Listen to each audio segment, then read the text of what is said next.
teman-teman Smart FM Medan di program Smart Community. Kita kembali lagi dan kita sudah ada di sesi ketiga Smart Nurse. Kita ngobrol sekarang ke Bang Joko. Nah tadi kan sudah sebelum jeda kita juga pengen tahu Bang Joko ini bagaimana kontribusinya di dalam komunitas GPS Tempung.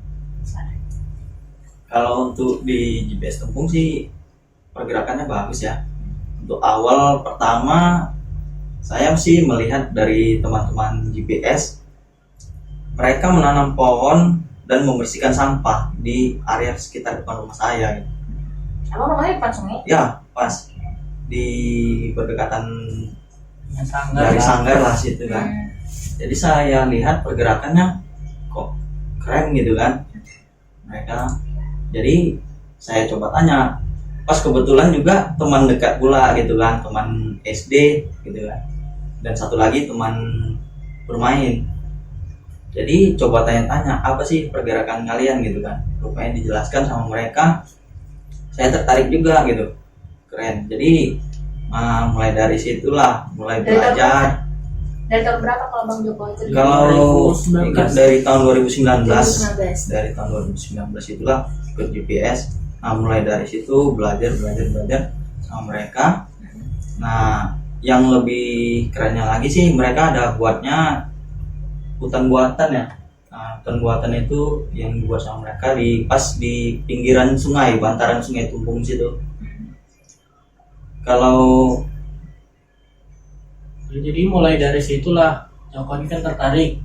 Jadi kebetulan kita undang secara administratif, ayo gabung. Nah, mungkin masih malu-malu nih karena sudah terkenal. Sekarang juga kayaknya masih malu-malu. Nah, kita panggil karena memang orang yang model pemalu, kita panggil mulai terbuka. Nah, mulai dekat artinya kan setiap minggu tuh atau setiap Senin sampai Jumat itu pasti ada kunjungan. Kebetulan dekat kemarin kita ada buka donasi juga kan untuk pembuatan sanggar. Karena dekat kita lagi butuh bendara, kita masukkan aja kok. Satu sisi rumahnya dekat, teman lama gitu kan. Dan ada TKN berarti ya? Karena kita bicara gitu karena teman dekat, karena tetangga, katanya tapi kita kan Gejalanya itu. gitu ya, bukan karena dia aktif gitu ya. Bicara kualitas juga, dia lebih dekat.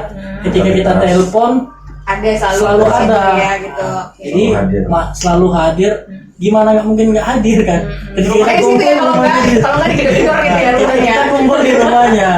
keluar gitu ya. Jadi semakin hari kan banyak sih yang bergabung, yang mengejar eksistensi itu mulai hilang. Tapi kalau Joko kan bertahan, saya percayakan setelah beberapa bulan dia bergabung, kita coba untuk buat jadi bendahara kegiatan. Dan pendatanya bagus. Kita percayakan jadi bendahara. Rajin nggak ya? Rajin. Oh, kalau nggak dipecah gitu. Dikeluarkan gitu ya. Nah, sejauh ini dari kegiatan-kegiatan sudah disampaikan tadi ya, kayak kegiatan edukasi. Nah, itu ada nggak sih semacam kayak ada yang mengarahkan, kayak ada mengundang yang bidang tertentu gitu kan? Ini ada anak-anaknya juga enggak ya? Anak-anak ada juga. Nah, kayak yang ngisi edukasi yang disampaikan tadi itu tuh apa aja biasanya dan siapa yang menyampaikan? Adakah mengundang dari pihak ketiga luar atau dari kalian yang tergabung di GPS Tempung? Jadi kita nggak pernah mengundang orang dari luar. Jadi mahasiswa-mahasiswa yang tergabung dalam relawan kita, semisal dia mahasiswa fakultas sastra, adik-adik ini kan kita lepas aja. Nah, kalian mahasiswa coba saring mana adik-adik ini sigap, dari tangkapin tinggi, dibuat kelas ini untuk puisi. Coba dulu deh gambarkan, ceritakan soal sungai gitu, misalnya dijadikan cerpen, di backup.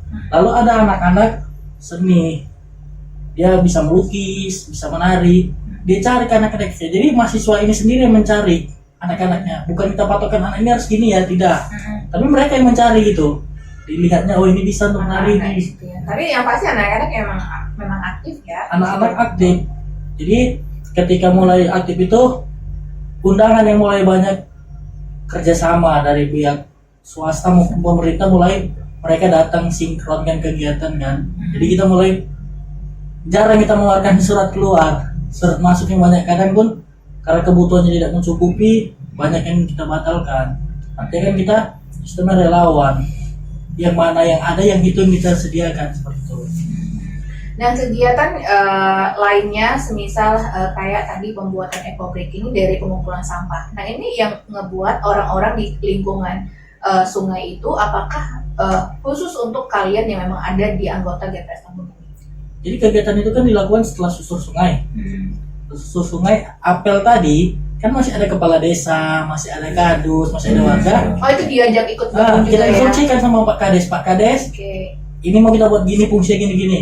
Jadi Kades mencontohkan, ketika Kades udah megang sampah itu, pasti masyarakat wajib.